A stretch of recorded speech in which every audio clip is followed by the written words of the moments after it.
Buenas tardes a todos. Como siempre, muchísimas gracias por su interés y bienvenidos en su clase de historia.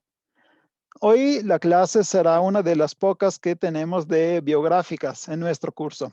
Y en efecto, ya vieron dos biografías. Una fue por Temístocles y el héroe y el más importante protagonista de las guerras médicas. Y la segunda clase fue la de Pitágoras, ¿no?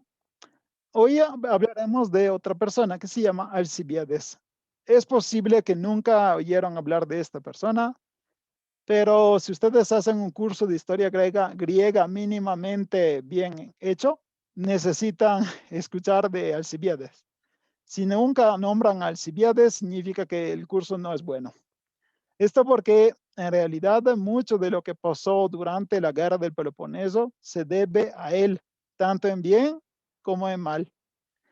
Y esto porque Alcibiades es un protagonista único, muy interesante y un grandísimo gandaya, porque realmente se ve como él era un protagonista absoluto que podría tranquilamente saltar de una alianza a la otra, de un ejército al otro, manteniéndose siempre como un líder.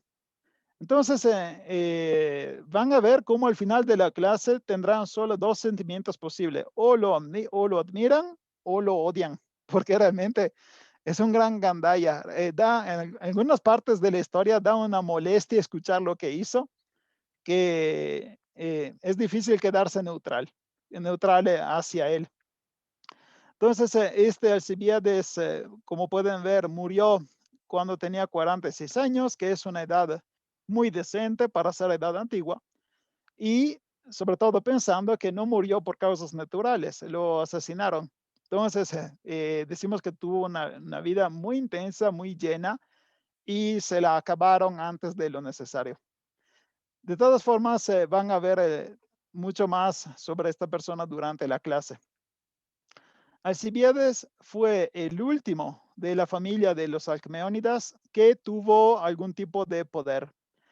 Ya en las primeras clases de este curso de historia griega, yo les dije que los Alcmeónidas los van a escuchar durante varias clases y aquí probablemente es la última. Los Alcmeónidas son una familia de Atenas muy importante que condicionó la historia de esta ciudad desde su inicio democrático, porque ellos fueron los primeros que se movieron en unos complots de familias, de clanes, y que mataron a un intento de golpe y luego influenciaron el nacimiento de la democracia. Y Alcibiades es el último Alcmeónida que sí logra tener poder en su ciudad.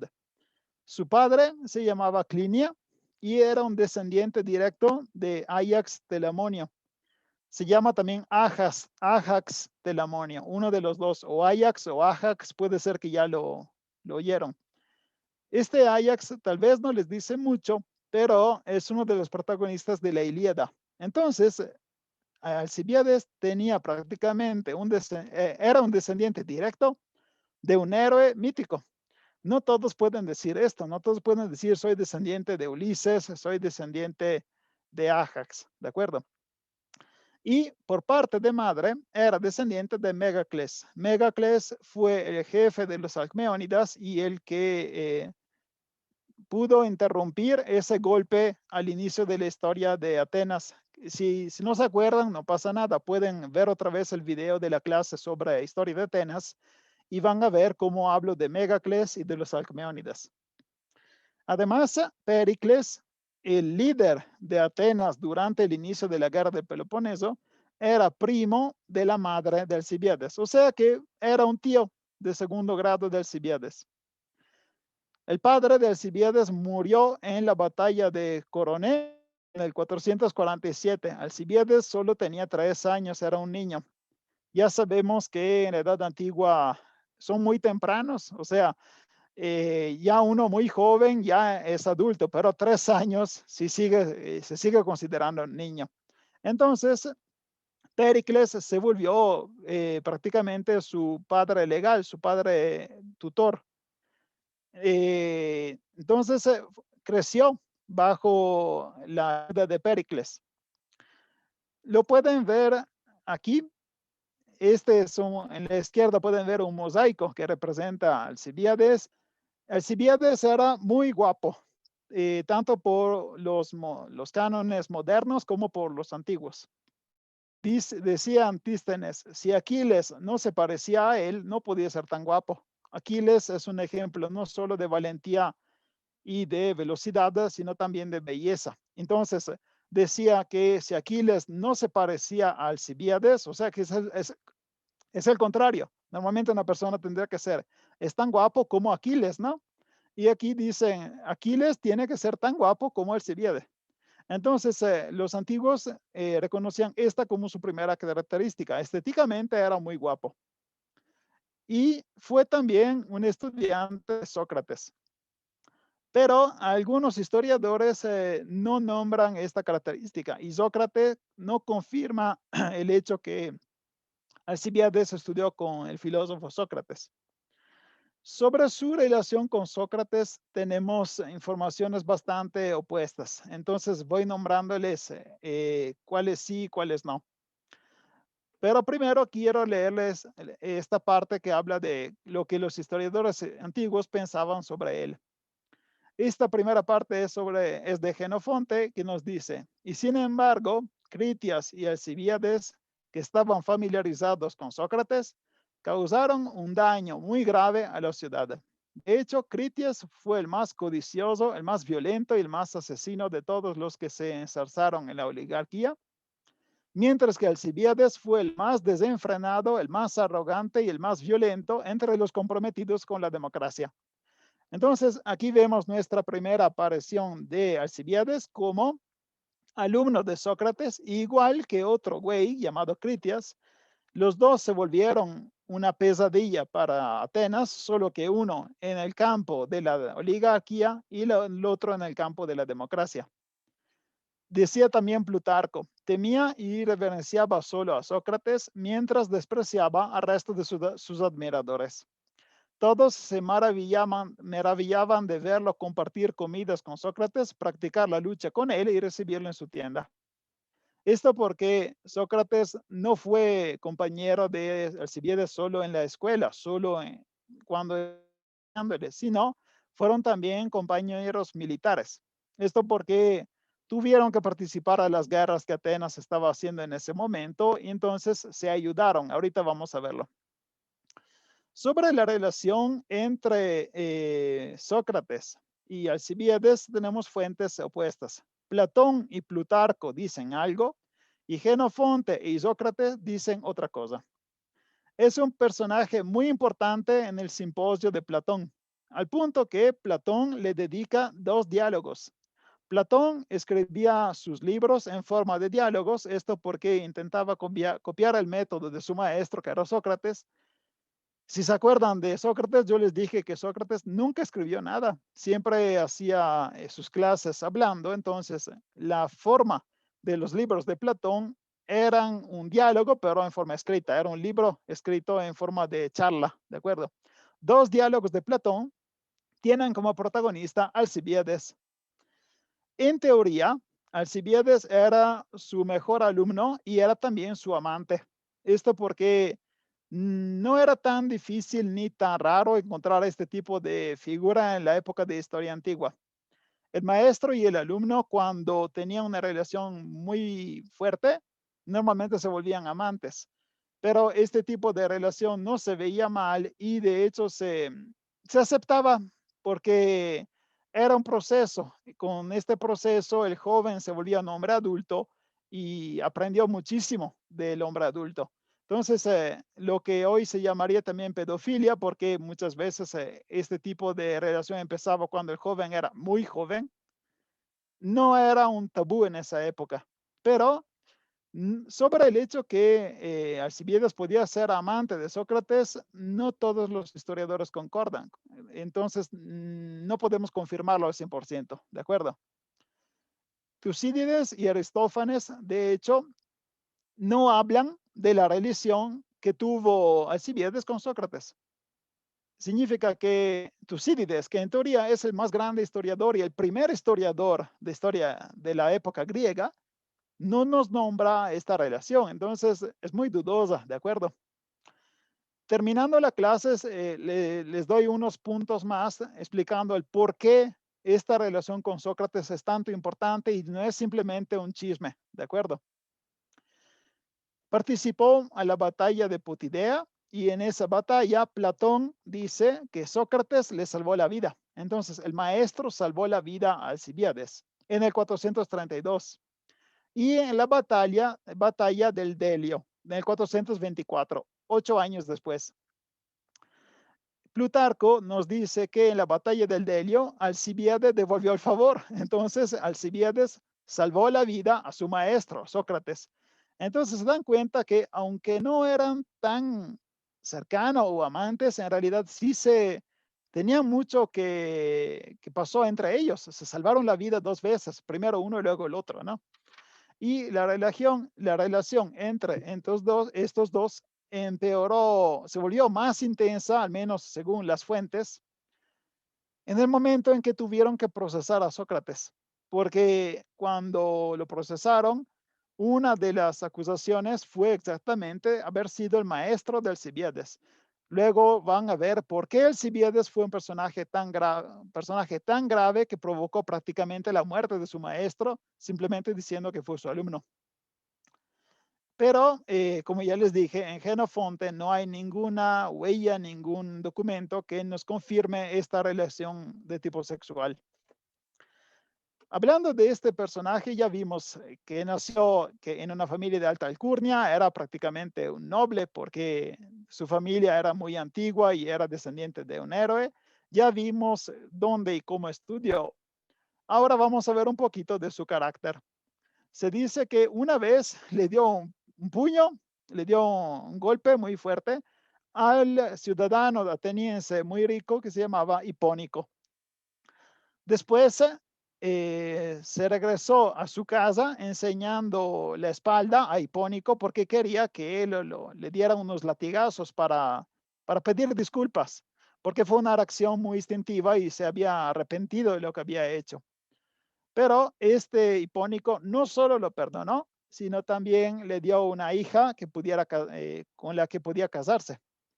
Entonces, esto nos da también una parte de su carácter. Era muy impulsivo, hacía muchos errores por tener sangre caliente, pero le fue bastante bien. Y también participó a los Juegos Olímpicos del 416. O sea, participó prácticamente en las Olimpiadas. Pero no participó como atleta, sino como sponsor, financiador, porque en esa Olimpiada él pagó y armó 7 carros. No, claramente esta noticia no les dice mucho, pero significa que tenía un chingo de dinero, porque la gente rica de su época armaba 1, 2, 3 carros. Uno que arma 7 carros es porque tiene muchísimo dinero y quiere que todos lo vean, quiere que todos lo admiren. Y parece que le fue bastante bien, porque de estos 7 carros, 3 llegaron primero, segundo y tercero. Entonces, prácticamente ganó completamente la Olimpiada del 416 en la corsa de hípica, la corsa con caballos, ¿no?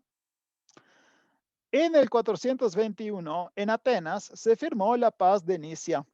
Ahora, esta clase es biográfica, pero se basa sobre la clase anterior, donde vimos la guerra de Peloponeso. Por eso, es bastante útil porque es también un repaso. Van a ver cosas que ya entendieron la semana pasada o van finalmente a entenderlas porque la semana pasada fue muy intensa la clase, ¿no? Como decía, en el 421 se firmó la paz de Nicea y esta paz toma el nombre del diplomático ateniense que organizó este encuentro. Pero Alcibiades no lo tomaron en cuenta, no está entre los políticos que firmaron esta paz porque era muy joven.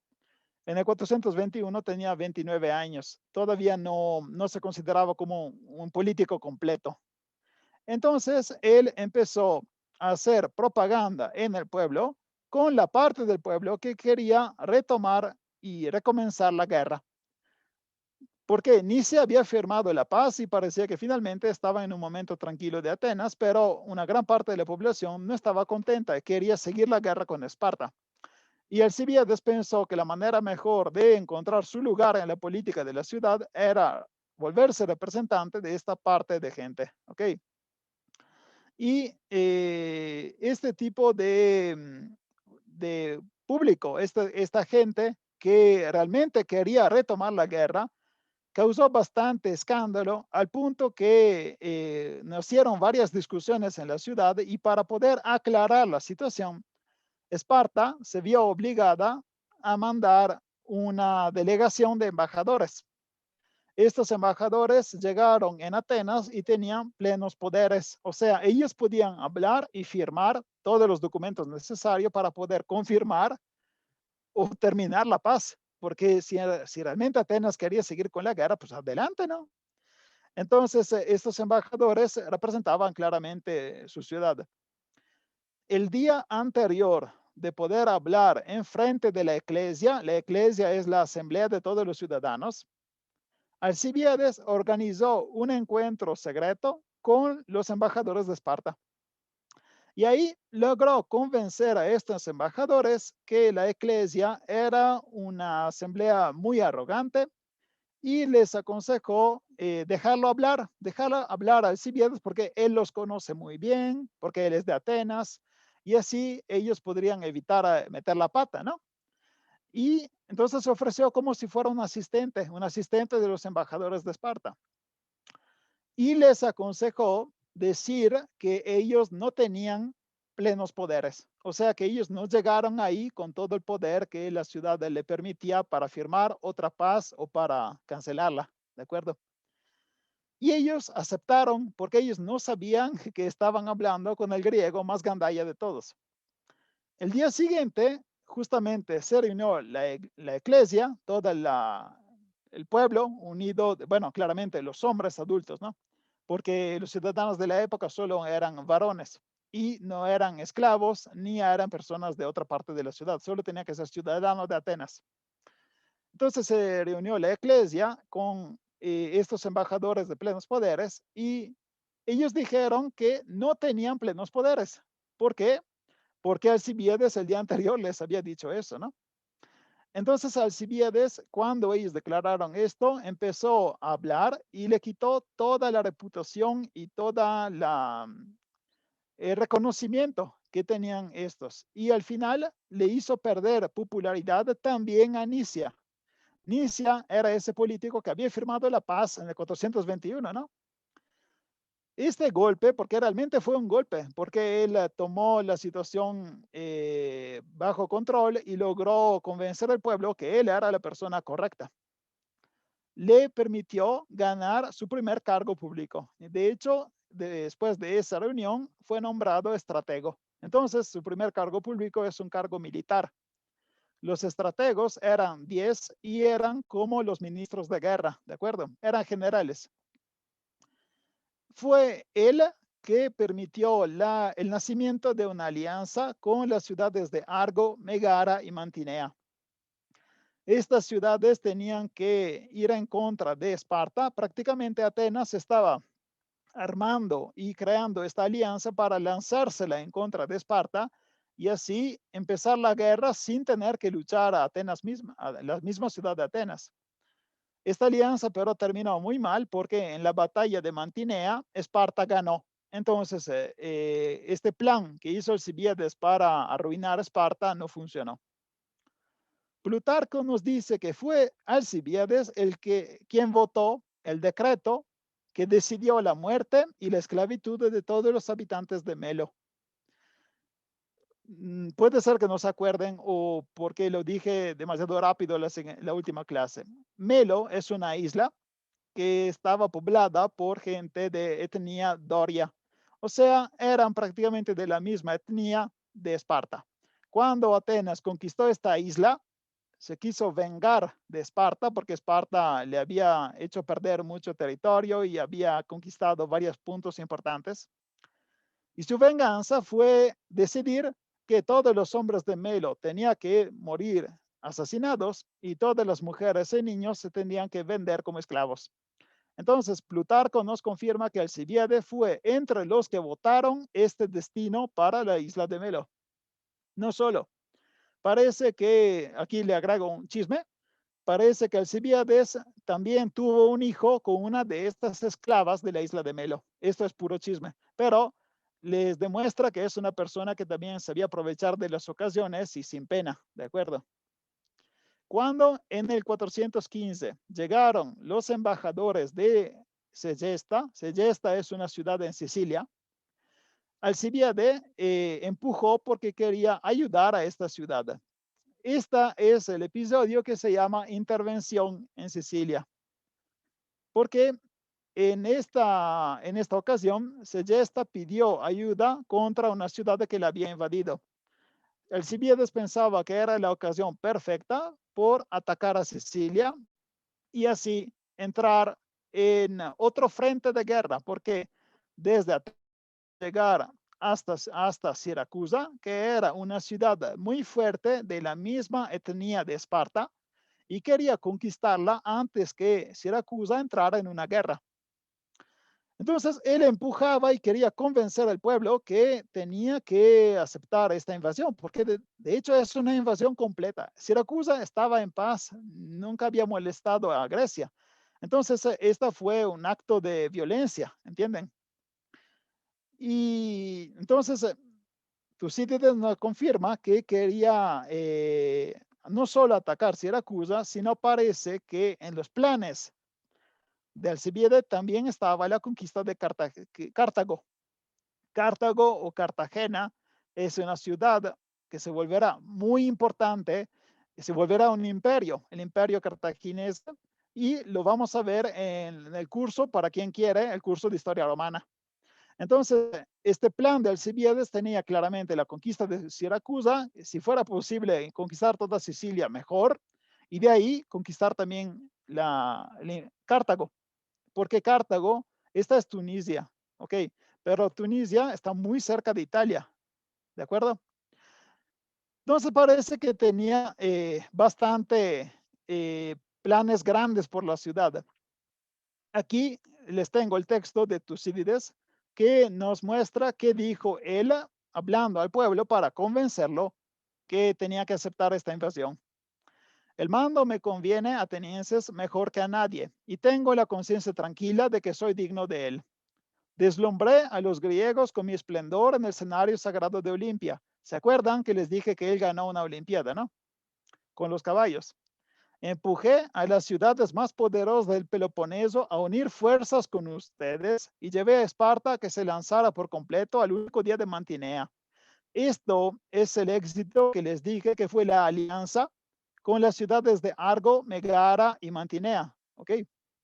No cambien de opinión sobre la expedición a Sicilia, como si fuera un golpe contra demasiado poder. La ayuda es un deber y por otro lado, no poder liquidarlos con esta respuesta. Tú tampoco nos has apoyado. Nuestro acuerdo se basó en un supuesto estratégico diferente.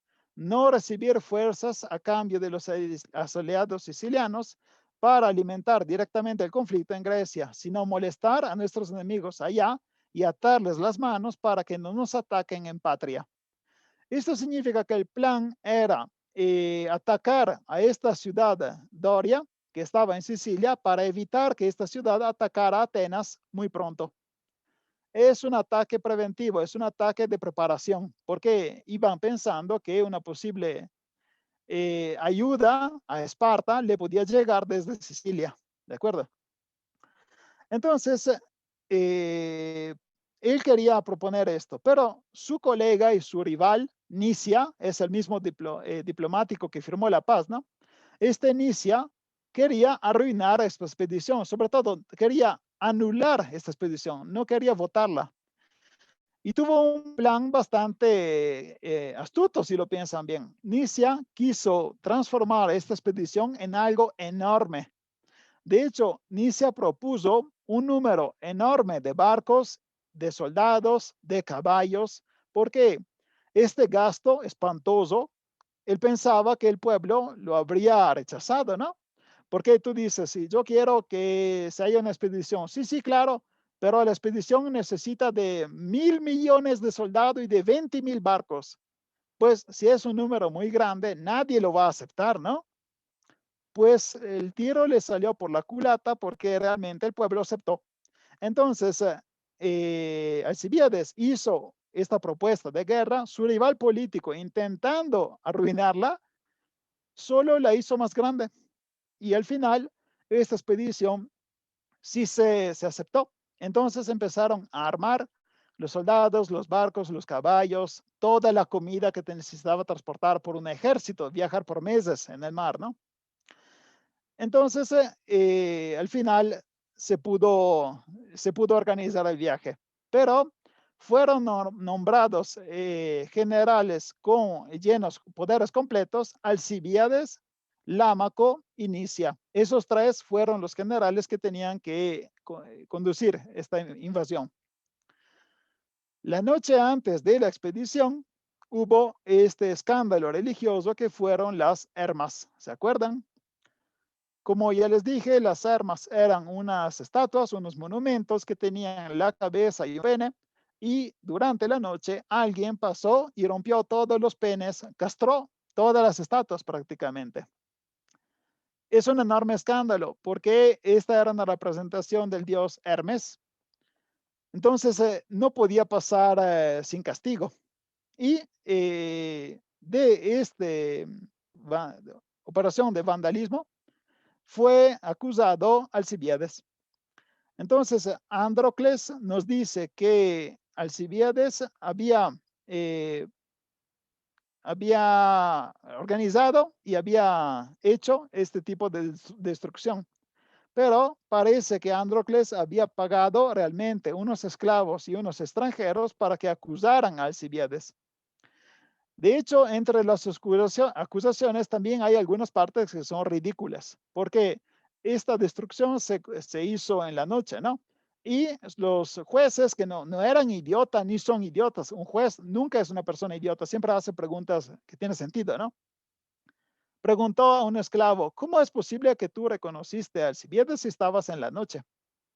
Y el esclavo dijo, no, es que justo en ese momento llegó un rayo de la luz de la luna y pude reconocer que era Alcibiades. Es puro choro. Simplemente querían destruir la reputación, ¿no? Alcibiades, de todas formas, pide ser juzgado justo en ese momento, porque él dice, no puedo esperar más y tengo que irme. Hoy tengo que irme con toda la flota, ¿no? Pero los tribunales les dicen, no, al final serás juzgado al regreso de tu expedición. Tú ve tranquilo. Cuando regresa a la casa empezamos con el tribunal. Los historiadores modernos piensan que en realidad esta destrucción fue una iniciativa no contra Alcibiades, sino contra Nicia. ¿Por qué esto? Porque Nicia era el más supersticioso de los dos. Nicia creía que podía haber señales, podía haber mensajes divinos que decían que esta expedición se tenía que cancelar. Entonces, destruir todas estas estatuas religiosas podía realmente arruinar la expedición. Inicia probablemente se habría retirado, ¿no? Al final salió mal porque no fue acusado Inicia, fue acusado Alcibiades. También hubo otra acusación que fue la de haber parodiado los misterios eleusinos. Y en esta acusación se decía que Alcibiades lo había hecho durante una fiesta en la que estaba borracho.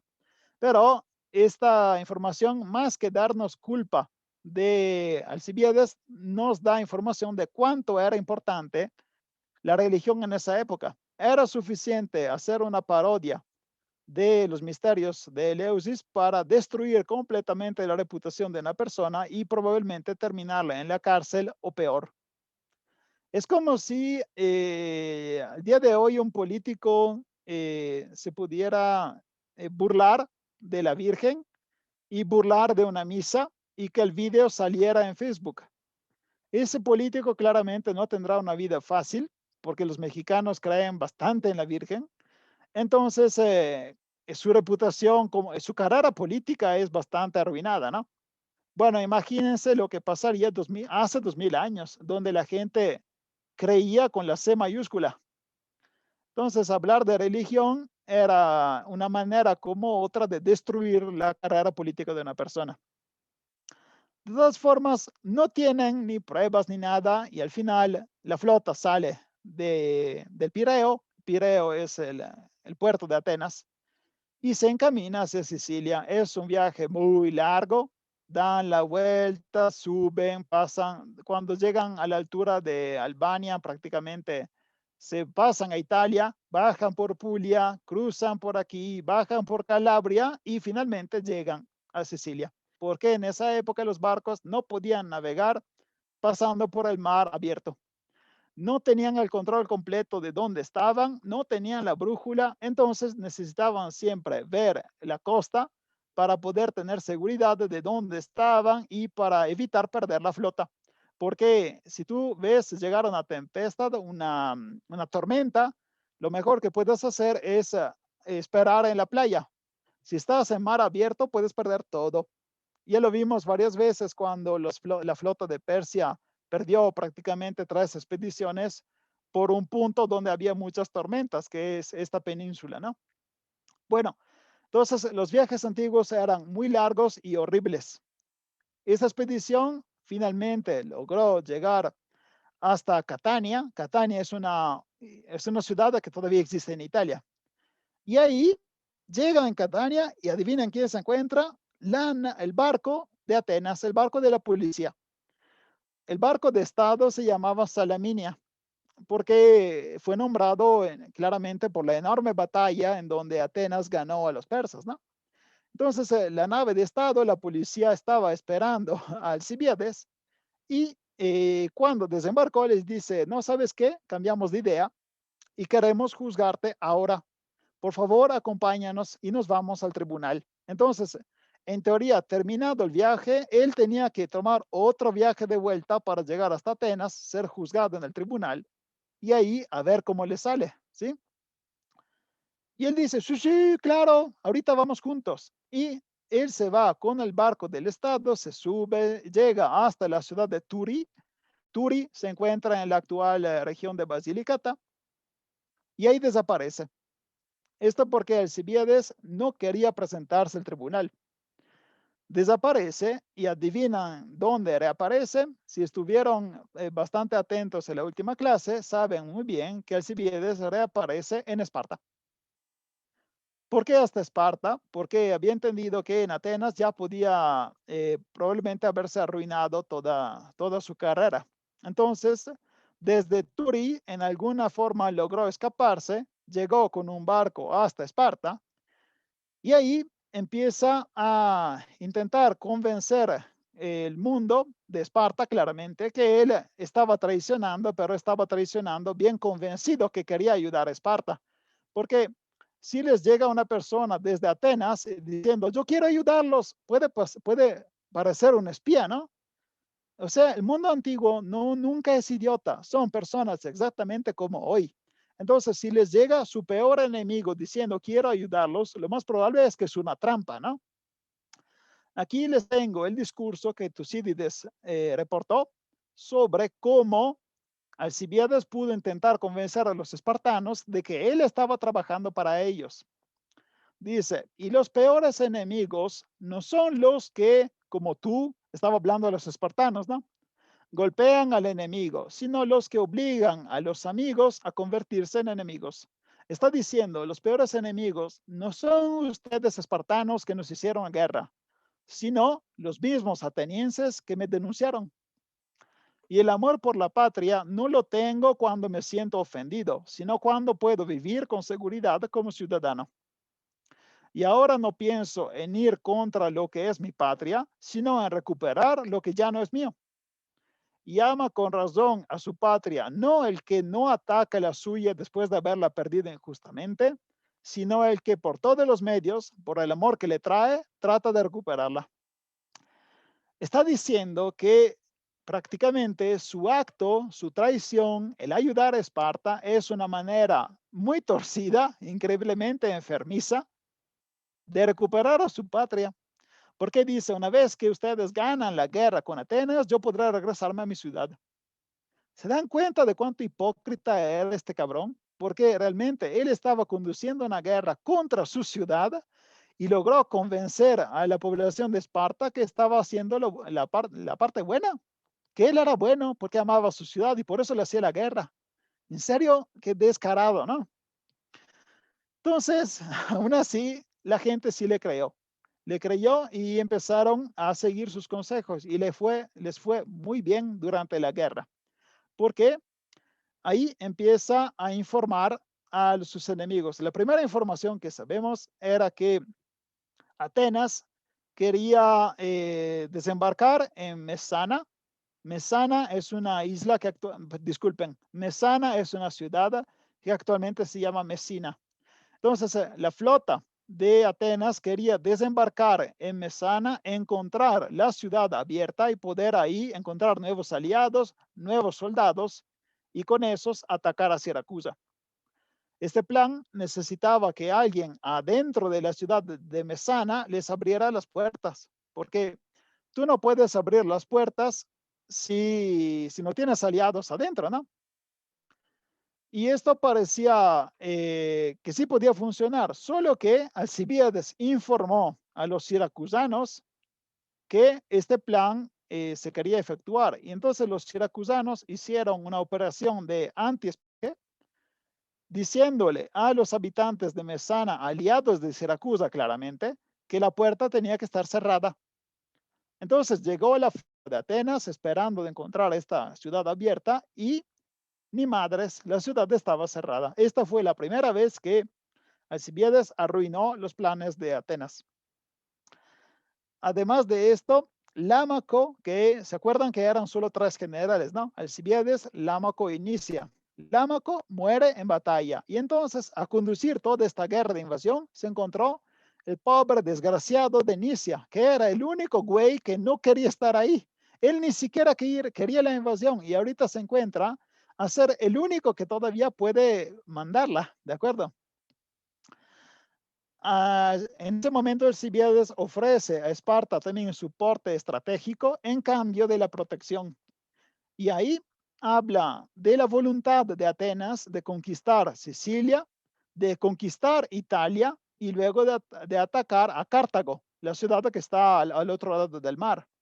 Y esta es la segunda vez que se demuestra, tercera yo creo, la tercera vez que se demuestra muy descarado, porque estos planes no eran de Atenas, eran suyos. Era él que quería invadir primero Sicilia y luego Cartago. Y ahorita diciendo estos planes a Esparta, está intentando espantarlos y sí lo logra, porque los éforos empiezan a escucharlo. Entonces deciden mandar ayuda militar y un general a Siracusa. Y así pueden apoyar a Siracusa en su defensa, ¿de acuerdo? Además, se transforma en un consejero militar prácticamente. Y su consejo más hábil, su consejo más importante durante la guerra, no fue solo la defensa de Siracusa, que terminó en efecto con la destrucción de toda la flota de Atenas y la muerte de sus soldados, porque terminaron en las latomias. Esto lo veremos más en la clase donde hablaremos de Dionisio de Siracusa. Sino también les aconsejó atacar la ciudad de Deselia, que era una fortaleza. ¿Por qué? No sé si se acuerdan, pero cada invasión, cada año, Esparta invadía el territorio de Ática, se quedaba ahí 9 meses, cuando llegaba el frío tenían que regresarse a su casa. Él aconseja ocupar Deselia, que es una fortaleza, para poder pasar ahí el invierno. Entonces, con este consejo, Atenas pierde todo el control de la parte norte de Ática, que incluía las minas de plata, muchos esclavos y un montón de animales que podían ser comidos. Entonces, con esto obliga a los atenienses a mantenerse dentro de los muros y a vivir solamente con el comercio del mar.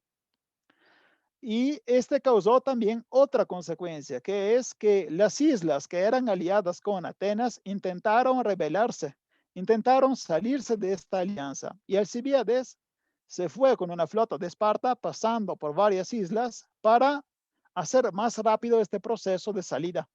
O sea, él intentaba convencer varias ciudades aliadas de salirse de esta ayuda que tenían con Atenas. Perdió totalmente la reputación que tenía en Esparta cuando se le atribuyó la paternidad de Leotíquida. ¿Quién es Leotíquida? Era, en teoría, el hijo del rey Ágides II con su esposa Timea. O sea, el rey y la reina.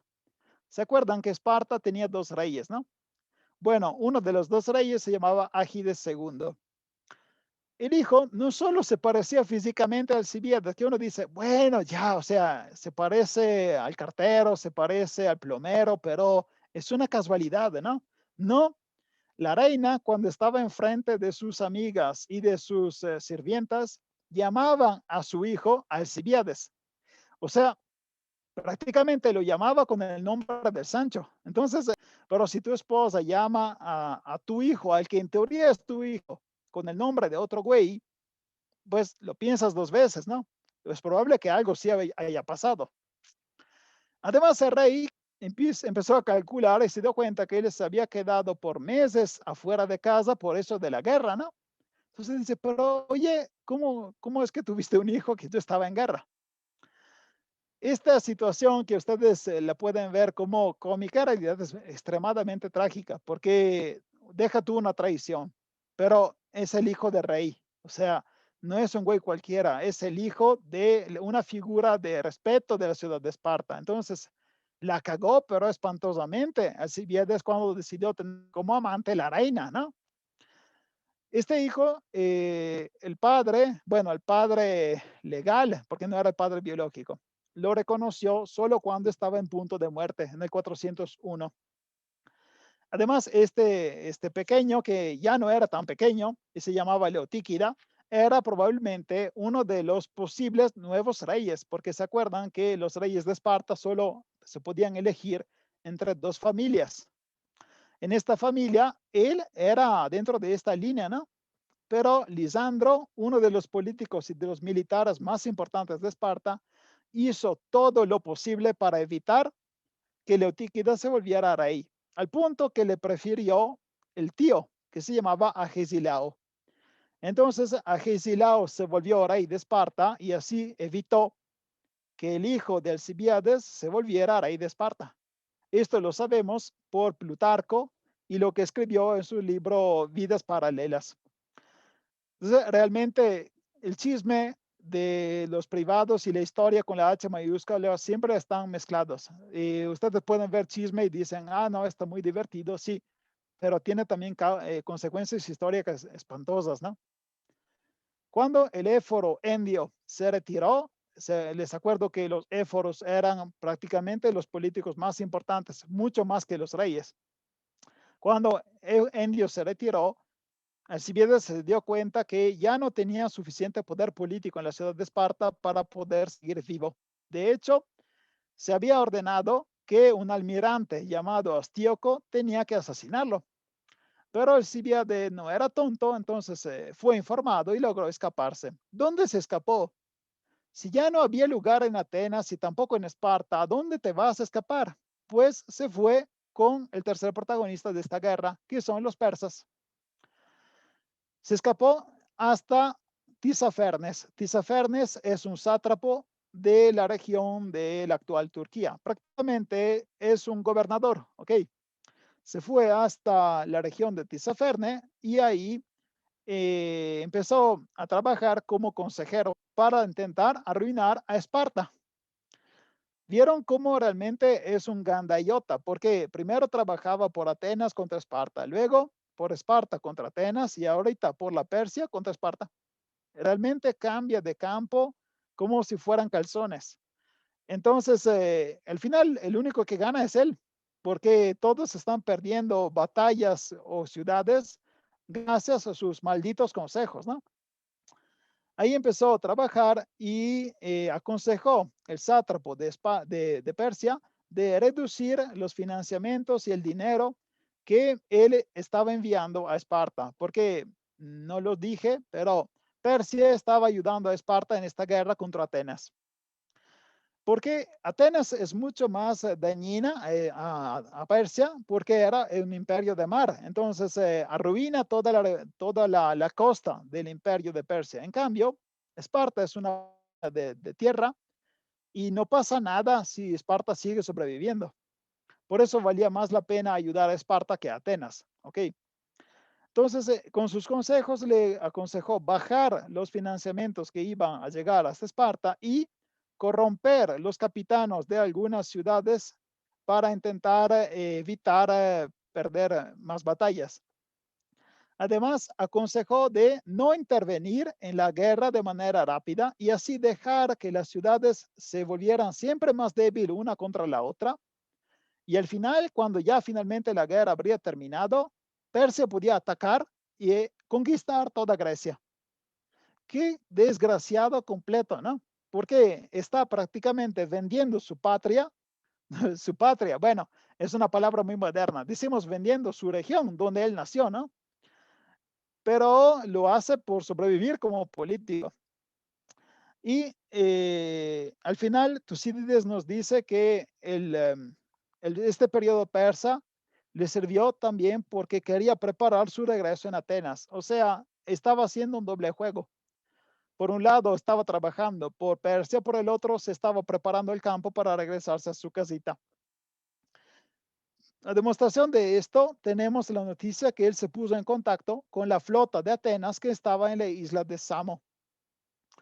Samo se encuentran aquí.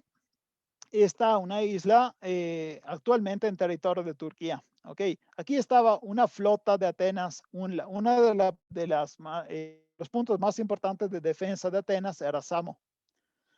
Y ahí a los navarcos les dijo que habría regresado a la ciudad de Atenas solo si en la ciudad de Atenas se aceptaba un régimen político de tipo oligárquico. Y además habría llevado consigo dinero persa y 147 barcos. Entonces era una buena propuesta, ¿no? Atenas tenía que perder su forma política pasando de democracia a oligarquía y en cambio tendría Alcibiades, que era un buen general, desgraciado pero un buen general, 147 barcos y un chingo de dinero de Persia. Entonces los oficiales más altos aceptaron esta propuesta, pero tenían que cambiar la ley de Atenas y además tenían que convencer la Persia para poder aliarse con Atenas. O sea, era una buena propuesta, pero mucho se tenía que trabajar. ¿Ok?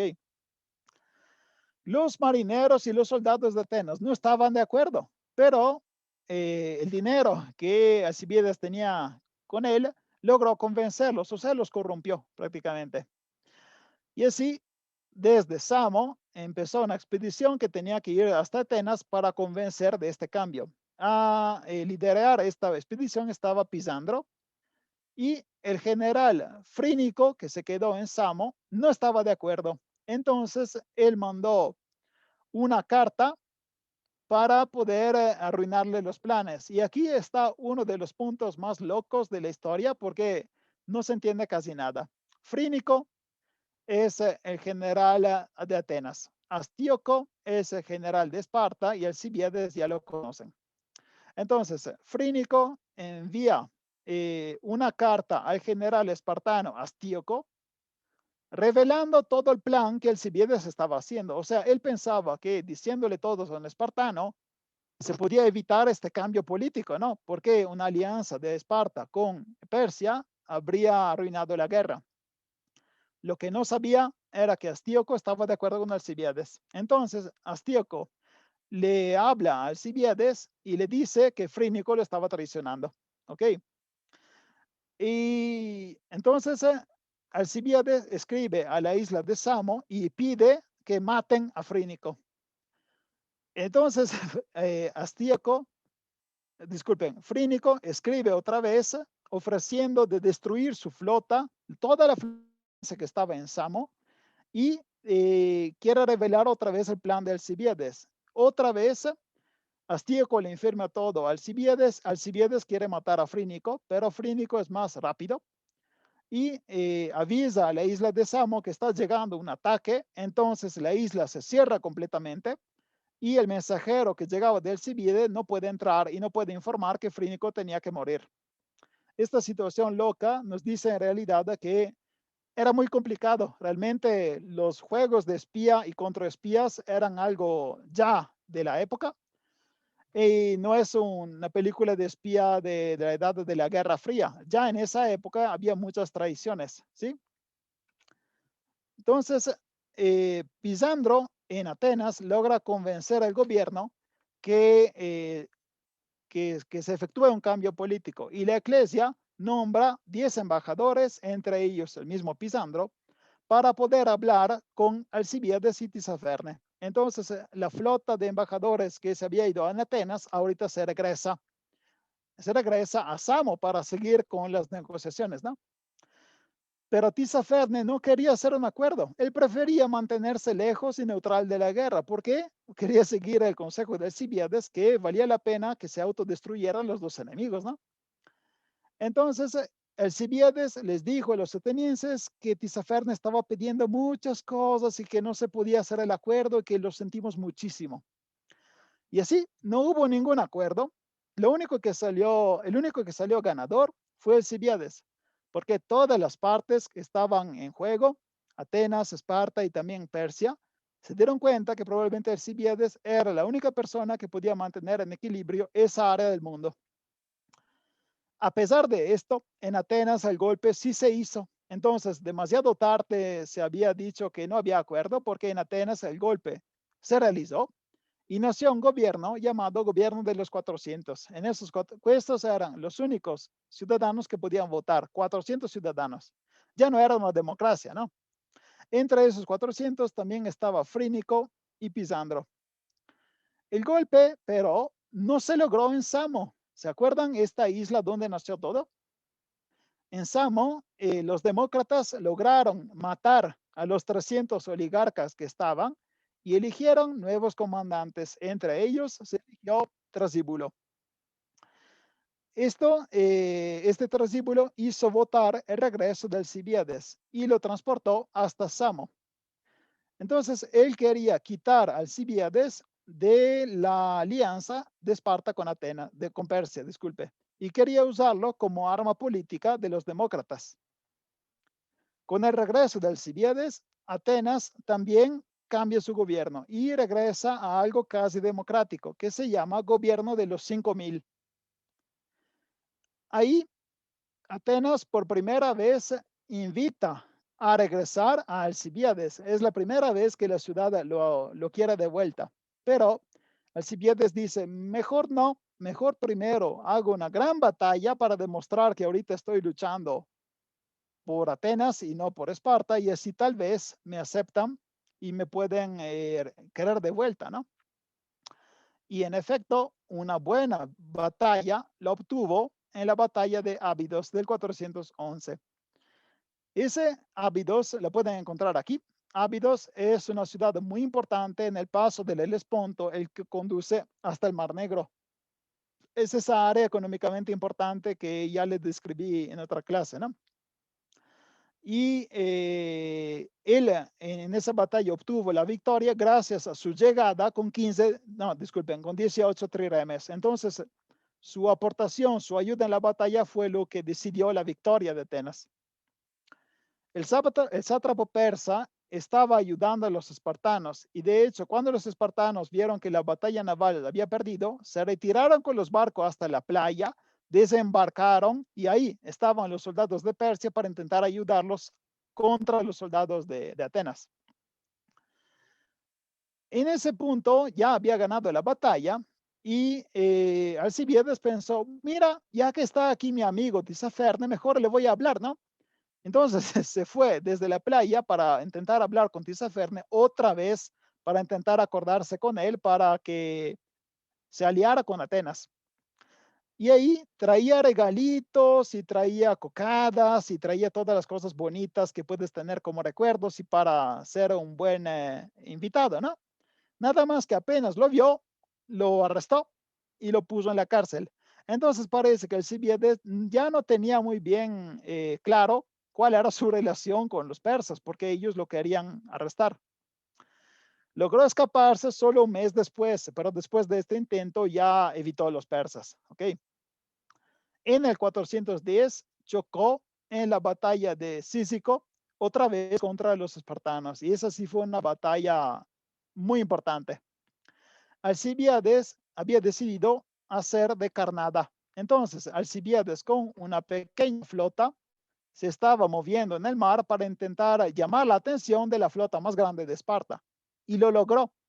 Intentando moverse, pareciendo que se estaba escapando, toda la flota de Esparta se salió de Cícico para perseguirlo, ¿no?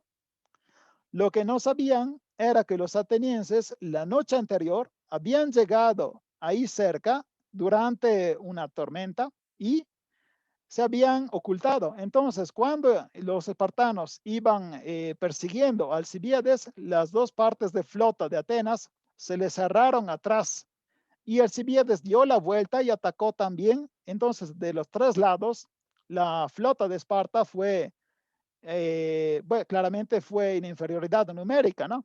Y además, si tú les atacas de tres lados, es difícil defenderse, sobre todo porque en la época los barcos eran muy lentos y no podían voltearse tan fácilmente.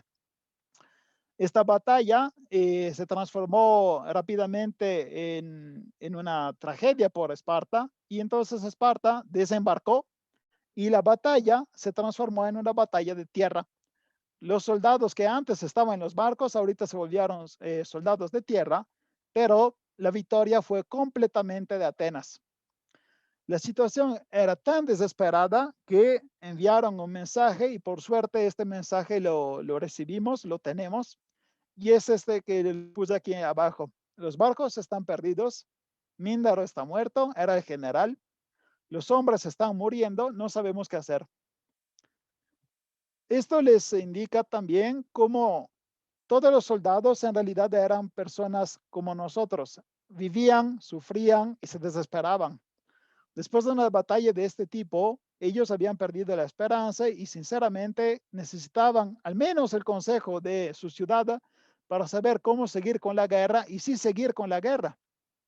Entonces la batalla de Cícico fue probablemente una de las más grandes de toda la de toda la guerra de Peloponeso y fue completa de Atenas, ¿ok? Atenas, Esparta, pide la paz porque ya no quiere seguir y porque se da cuenta que no podría seguir, pero la rechazan. Atenas no acepta esta paz.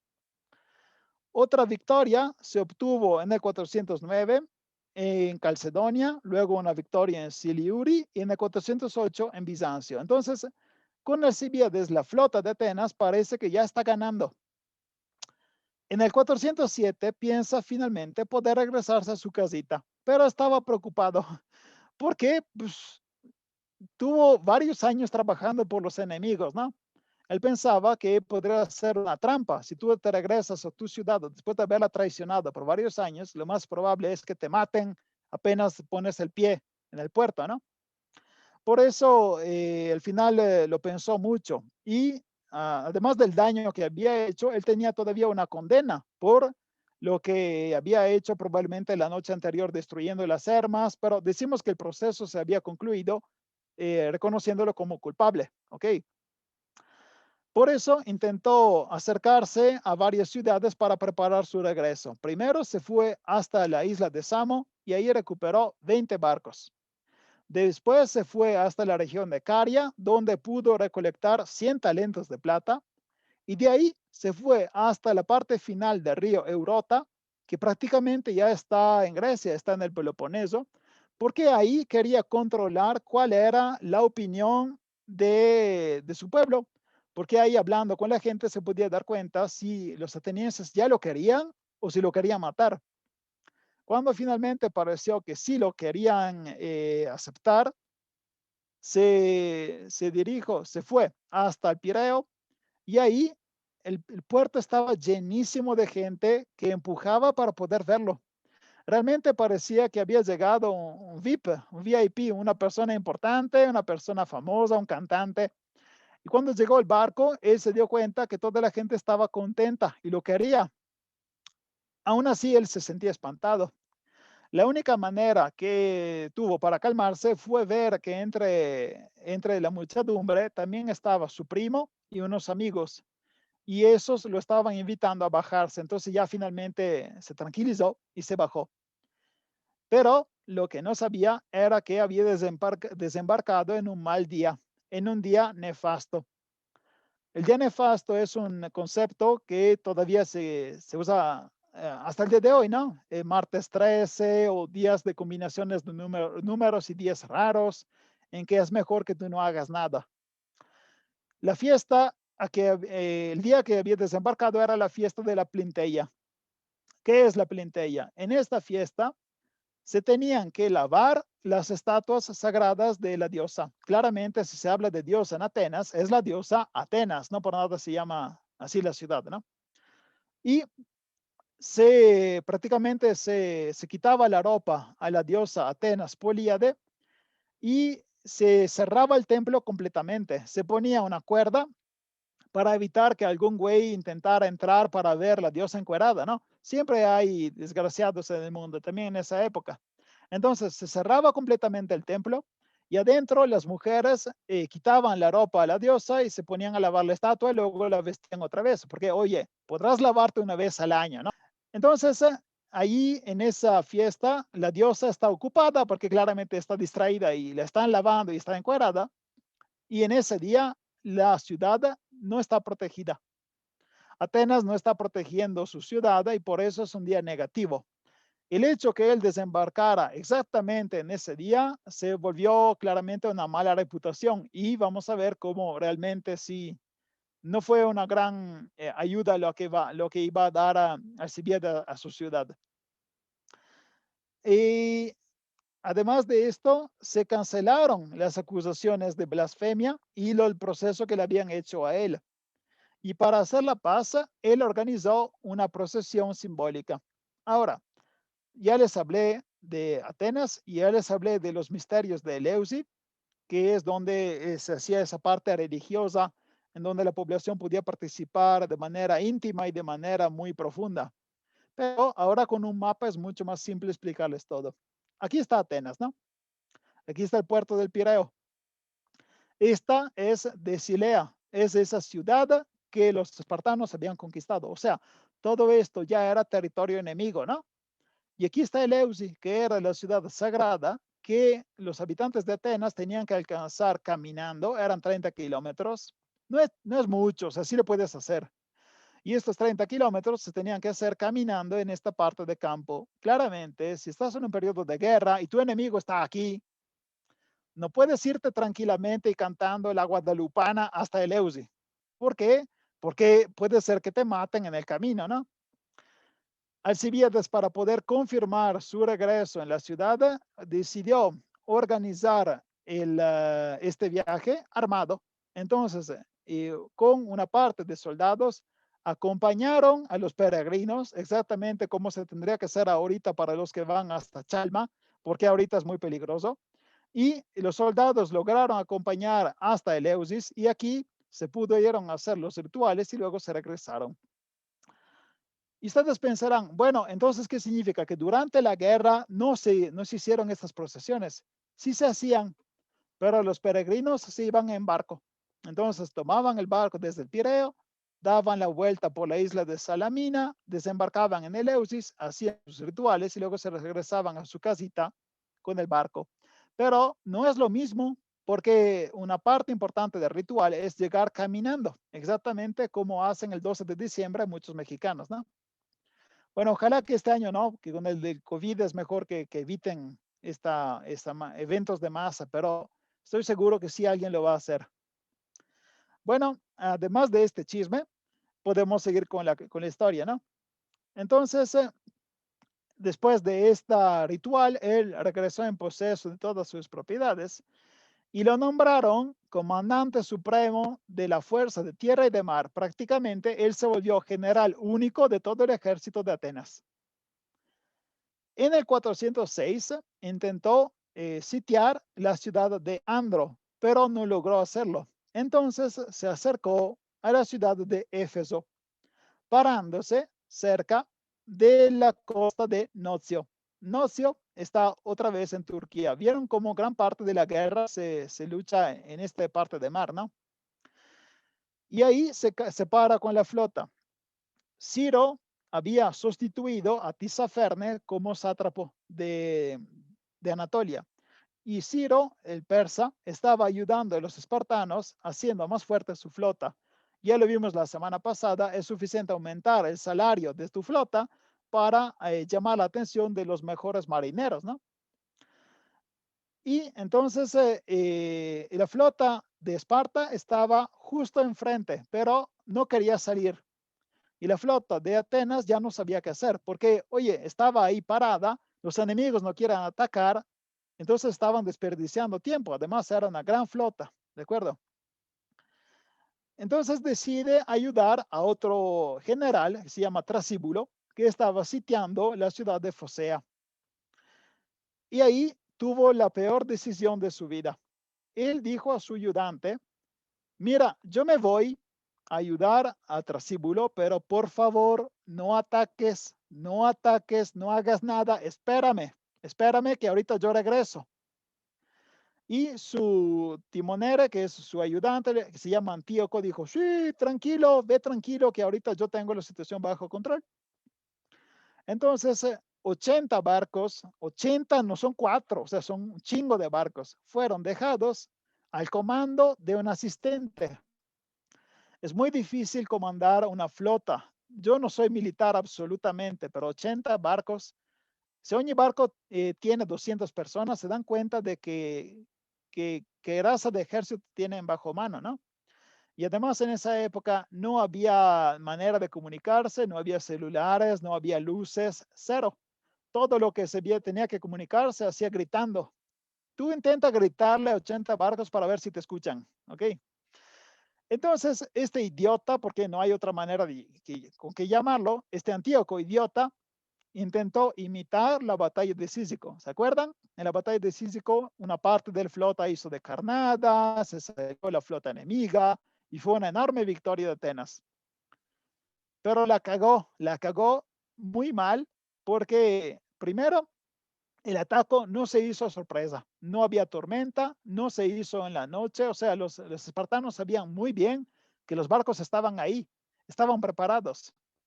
Y prácticamente los espartanos tuvieron también una ayuda porque algunos traicioneros se salieron de la flota de Atenas y informaron a los espartanos que el ataque iba a llegar. El resultado fue una batalla terrible en donde Atenas perdió 22 barcos, un cuarto de sus barcos. En eso regresa Alcibiades y descubre que perdió la batalla mientras él no estaba. Y en eso realmente intentó recuperar la situación otra vez atacando a los espartanos, pero esta vez los espartanos no quisieron aceptar batalla porque se podían conformar con esta victoria que habían obtenido, ¿no? Esto hizo perder completamente la confianza que él tenía por parte de los atenienses. Entonces perdió su cargo, ya fue despedido de general y prácticamente lo dejaron ir, ya no lo querían. Alcibiades se retiró en la región del Quersoneso. Quersoneso es esta región en el norte que tiene forma de tenedor o de tridente, ¿no? Esto se llama Quersoneso. Se retiró ahí y varios generales también fueron despedidos con él, entre ellos Trasíbulo. Poco antes de la batalla final, que se llama Egospotami, Alcibiades pasó y porque vio que había una flota de atenienses que estaba mal estacionada. Porque esta flota estaba estacionada en el mar, no estaba cerca de un puerto y no tenía manera de poder defenderse ni de poder alimentarse. Entonces, Alcibiades le dijo, oye, no te aconsejo quedarte aquí, por favor, llega hasta la ciudad de Sexto y ahí puedes estacionarte y además puedes defenderte bien si llegan los espartanos. Los generales pensaron un poquito y lo que pensaron es que si ellos escuchaban el consejo de Alcibiades, la victoria se habría dado a Alcibiades porque fue él a dar un buen consejo, ¿no? En cambio, si se perdía la batalla, toda la culpa era de ellos. Entonces dijeron, no, ¿sabes qué? Nos vale madres, ya lárgate y no nos interesa tu opinión. Y efectivamente, ese fue un buen consejo, porque después de poco, la flota de Atenas fue encontrada en un momento en que estaban buscando comida y agua, y ahí Esparta ganó la última batalla y destruyó la última flota de Atenas. Entonces, siguiendo el consejo de Alcibiades, probablemente esa flota sí se salvaba. Entonces, con esta batalla final prácticamente termina la guerra del Peloponeso y Esparta gana a Atenas, pero no termina la vida de Alcibiades.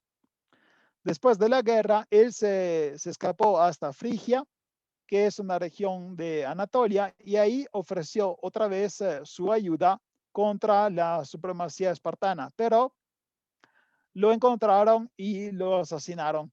Sobre su muerte, tenemos, bueno, yo encontré solo dos versiones.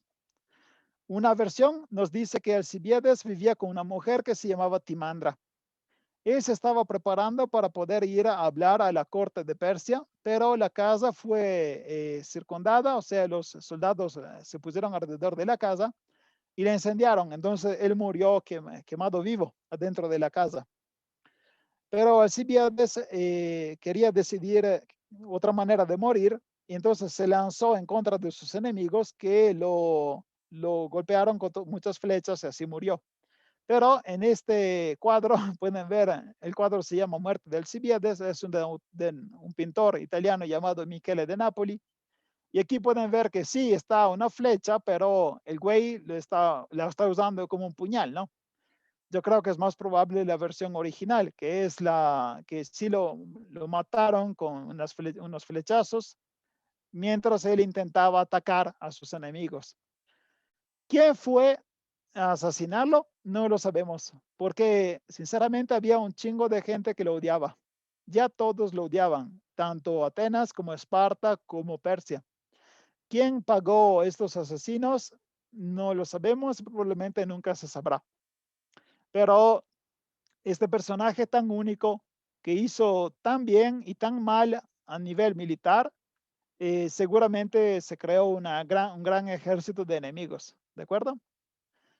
Antes de despedirnos, quería darles algunos datos. Acabo de abrir un canal de Spotify donde cargaré en versión podcast las clases. Entonces, si quieren escucharlo en podcast, también lo tendrán ahí. Obviamente, las clases las cargaré con calma. Por el momento, todavía estoy en la fase de historia antigua. Lentamente llegará la historia griega.